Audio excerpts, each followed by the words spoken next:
people trying to commit suicide all the time after getting off antidepressants or even getting on them. You know, 5% of all 10-year-old boys in Alberta right now are on Ritalin, which is an amphetamine.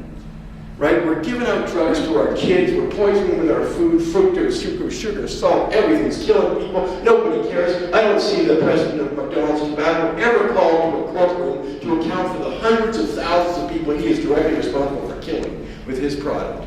I have never seen the president of Molson's Brewery charged with manslaughter, murder, or any of the things they ought to be charged with for all the people who died on the road from buying their product, which they knowingly promoted is a health hazard.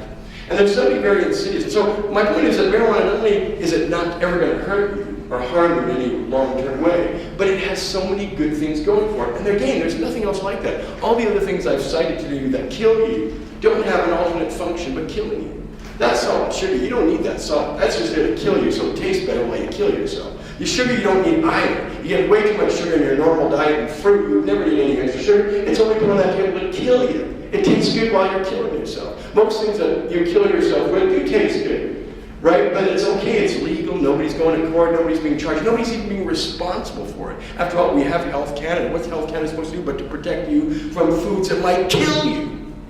Right? That's what they're supposed to do, but everything that's legal that they allow kills you, and the one thing they've been trying to thwart for decades doesn't kill you. So again, alcohol, tobacco, they don't even have a positive equivalent. Like if you stop using them, you couldn't come back there and say, no, we need them because they're good for stuff. They're not good for anything but to kill you in the short or long term. But cannabis has amazing things. Like I've seen people on diabetes that benefit from it. I've seen people who have epilepsy where their epilepsy stops. I've seen many, many people with multiple sclerosis who can walk again and have their eyesight back and can use their limbs, which they couldn't do before. I've seen people in wheelchairs. I've seen people with brain tumors, and they've all been benefiting by the use of cannabis as a therapy. And it goes on and on and on. It will stop you from getting Alzheimer's disease. You'll never get cancer of your lungs as long as you smoke marijuana. All bets are off once you start having nicotine. I'll tell you why. Cannabis smoking is good for your lungs, because what happens when you smoke a cigarette and you fill your lungs up with nicotine? The nicotine has a very specific job. It's a vasoconstrictor. It tightens your arteries so that less blood and oxygen get to your body parts. And when that happens, you're starved for oxygen, you're starved for blood, you start getting necrosis or cancerous cells, tumors. You can see this quite evidently when you don't even have to smoke it. If you chew tobacco, within 4 years you'll start getting lesions because the blood to your area, your tongue, I've seen tongues removed because people chew tobacco. It's very uncommon nowadays because it's really uncool to go around someone where they can't talk, because if you don't have a tongue, you can't talk. They lost their tongue because they had cancer of the esophagus or cancer of the tongue because they chewed tobacco while playing baseball in the minor leagues, and that's where it was most common. And they started seeing that people were getting massive, huge bulges and lesions and stuff. So that's what was happening. It was cutting off the blood and oxygen supply to the affected tissues, and their cancers were developing as a consequence. Well, that's what happens when you smoke cigarettes in your lungs. Your lungs pick up the nicotine, and your lungs get less and less oxygen and blood as time goes by until it dies. It's starved. But marijuana works in a completely opposite way. So if anybody ever says smoke is smoke, no, it isn't. No more than what comes out of a fireplace is the same as what comes out of a car, but with a radical difference. Marijuana smoke is good for you. Because when you do a bong hit, let's say, you're taking in about 8 times more oxygen into your lungs than you would normally do so. It's a huge amount of air. No, we're just breathing pretty calmly. But when you do a bong hit, you're taking a big, huge thing. What's going on is you're taking in 8 times the volume of oxygen. Now, normally your lungs might not even be able to absorb 8 times more oxygen. But what happens when the THC hits your lung lining is it opens up the arteries very wide so that a much larger volume of blood and oxygen can be delivered to all your affected tissues than would normally be the case. That's why not only will you not get cancer, but THC in your lungs will prevent and eradicate cancers. THC attacks them immediately. There are many studies you can look about THC and cancer. In fact, we have 25 studies. It shows that THC attacks the tumor, shrinks them, actually shrinks them to half. And it cleans up the old tumors on the surface of your lung lining, and then when you exhale, it throws it back out into the exhale. So as you take in more oxygen, the THC is opening up your arteries, and so you can deliver all that oxygen, all that blood to your affected lung tissues, therefore getting 8 to 10 times more oxygen than you would normally get, and the THC as a byproduct scrapes your lung lining clean and sends all the tumorous cells and all the old cells and all damaged cells out in your exhale. So you're getting healthier as you smoke marijuana. And there's so many studies that show that going as far back as 1974. So here we can say that marijuana can stop you from getting cancer. It can reverse cancers because it can shrink them. It can alleviate pain from topical. I used to have a lotion and it's got cannabidiol in it. It's called CBD, in very trace amounts, and it will take away pain from every superficial wound, muscle pain, muscle damage, nerve damage on your entire body. I've never seen an exception when people rub it on. It only lasts 30 or 40 minutes, but the small amount of trace cannabinoids in there are actually liberating people from crippling illnesses. I've seen them so much. And you can pretty well pick any kind of disease you can think of, from asthma, epilepsy, multiple sclerosis, brain damage, brain tumors, cancer, chemotherapy, AIDS wasting syndrome, and marijuana is playing a very valuable role for hundreds of thousands of people, if not millions of people around the world, in dealing with these illnesses. So you're on one hand, marijuana won't hurt you, no long-term damage, can't kill you, doesn't change your brain in no discernible way in a negative way. We'll get to the good place shortly. And on the other hand, it has unbelievable medical uses, but it's illegal.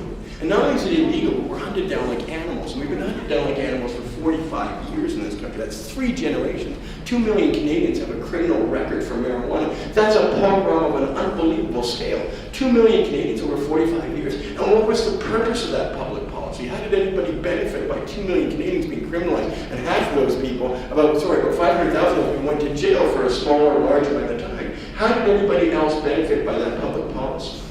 Well, you know what? They don't. Prohibition is the worst thing that's ever happened to mankind in many ways. Short of war is the worst thing. But prohibition, the banning of things, the banning of guns, the banning of drugs, the banning of abortion, the banning of words, the banning of pictures, these things never work. They cannot possibly work. They do not contribute to a wholesome society. But of all the prohibitions that could be bad, perhaps the worst is the prohibition of drugs. Because what happens is around the world, and we can see this in North America, the price of drugs goes up so much, including marijuana and other, that gangs form to try and make a lot of money off this. And now we have around the world thousands and thousands, if not tens of thousands of crime gangs all around the world who are basically living off the avails of the drug trade. And they use violence because they are outside of the legal realm of how things are done. In Vancouver alone this year, we've had 19 murders. And I don't think that's a lot for a city outside, but bear this in mind. All 19 murders are a result of gang warfare over the drug trade. If prohibition had been repealed on January 1st of this year, Vancouver would be a city, the 3rd largest in Canada, with not a single homicide for the entire year. That would be fantastic. That would be a tribute to how really civilized we are. When you can have a big city on a port city, on a coastal city like that, of that size, and not a single person is killed as of this time this year, except because of prohibition. And you see what's really happening when 7,000 people died last year in Mexico as a result of prohibition. These aren't small numbers. We get quite rightly upset when 122 Canadians die in Afghanistan over the last 6 years for a questionable military adventure that's completely a war of choice, our choice. And 122 people dying for that bad choice is a really serious repercussion. Well, we just had 19 people die in Vancouver this year alone because of prohibition. We had 7,000 people die in Mexico. There have been over 200 kidnappings in Tucson, Arizona alone this year so far as a result of drug kidnappings in the United States. The rot and evil of prohibition is spreading all across the globe, and every year it gets worse, as it has to get worse. Because prohibition is a policy with no other possible outcome but violence, high crime rates, corrupted politicians, corrupted police officers. Your treasuries are going to be empty, your jails are going to be full, this drugs will be cheaper and more prevalent and on the street than ever before. Not a single legitimate public policy goal will be achieved, and we've seen this repeated every year for 45 years, and there's been no change. It's more of the war on drugs. It's more of the rounding up and locking people up. You know, one of the first things I find when people talk about it is either you want to make end prohibition, or people say, no, lock them up, throw away the key. But you know, it costs $75,000 a year to house someone in jail. It would cost less to send them to the best university in this country. It costs $75,000 to send them to jail, and they're going to come out worse. And I'll tell you this. There's a new bill in this country that's passed, Bill C-15. It's the Harper government, your government, the people you elected. The rest of this country curses you for that reason. Because Stephen Harper's never been elected in a big city. Calgary's almost a big city, but not quite. Montreal, Toronto, Vancouver did not elect a single conservative. And the reason being is we're affected by prohibition. Prohibition violence happens in those big cities. And that is a result of conservative party policy and liberal party policy that says we should be hard in the war on drugs. And what that does, Bill C-15 is going to send a lot more young people to jail for mandatory minimum sentences of 6 months, a year, 2 years, for growing as little as 5 or 10 plants, for selling a bit of cocaine or a bit of methamphetamine or whatever it is they're into, mushrooms or whatever, down by the schoolyard. If you sell within a half a kilometer of a schoolyard, it's an automatic mandatory minimum of a year. And you know who's tending to sell stuff to the school and down the schoolyard? Your neighbor's son or daughter. That's who it is. It's not a guy like my age, 50-year-old. People are thinking 50-year-olds or 40-year-olds living down the schoolyard. Trying to sell, that's what we need to put these people away. They're corrupting our kids. No, your kid's best friend is corrupting your kid, right? Because everybody who ever became a dealer the same way at the same time. There's 4 of you together, none of you had any weed. But 3 of you had some money. And the 4th person knew where to get weed. So the 4th person said, the other 3, give me your money, I will get you weed. And then he goes to get weed and he takes a bit for himself because he's got a little wholesale there. And that's how every last one of us who already became a dealer, we wanted to save some money on our own stash. And then, because we grow up in a value-added capitalist society where everybody tells you how healthy it is to earn your own living, you decide, I can do this for a living. Well, if you do this for a living now, selling a bit of drugs or a bit of weed to your friends, near a schoolyard, you're going to go to jail for 1 year mandatory minimum. And if you get caught a second time, it's double, it'll be 2 years minimum. And if you sell, and there are other enhancements too, you sell in places where young people are known to frequent, it's going to be a mandatory minimum of a year. We're going to need new prisons to house all these young people. And you know what? It's the worst thing you can do for young people for a variety of reasons. But you know what I learned after being in jails in 8 out of 10 provinces is that gangs run the prisons. They run the prison. So first of all, when we arrest a hardcore gang member and send him to prison, he doesn't care. He's taken care of. The guards are probably bought off. Drugs will be brought into the prison. He will run the prison. He will direct the activities outside of prison, from prison, and he will be able to do all this, and he will enjoy status in prison, and he will get special perks and privileges. And you will have a good lawyer.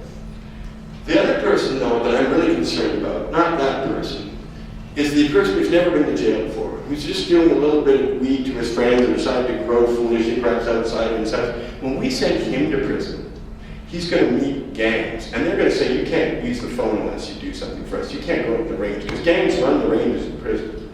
They control all the favors and apparatus. So every young person that goes in who wasn't a member of a gang is going to be intimidated, almost coerced, especially if he thinks his own safety or integrity is at stake.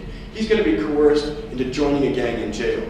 And that in itself is corrupting enough. But when he gets out, pressure will be put on him to maintain a gang. It's very difficult to quit a gang. It's risky to quit a gang. In fact, they will threaten to kill you or do harm to you if you do quit, because they don't trust somebody who's quit the gang. They need that almost forced bonding that goes on.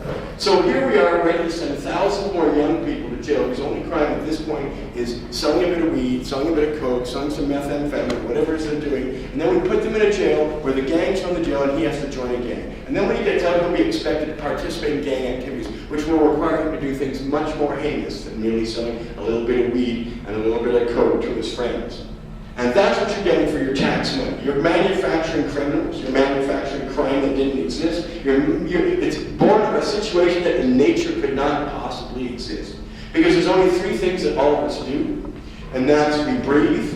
Because some people don't have arms, right? Some people are blind. They don't see. We don't all see. We don't all have arms. That lady doesn't have any legs. So I can't say that all human beings have all legs. They don't all have arms. They don't all have sight. Some of them are mute. Some of them don't hear. They're deaf.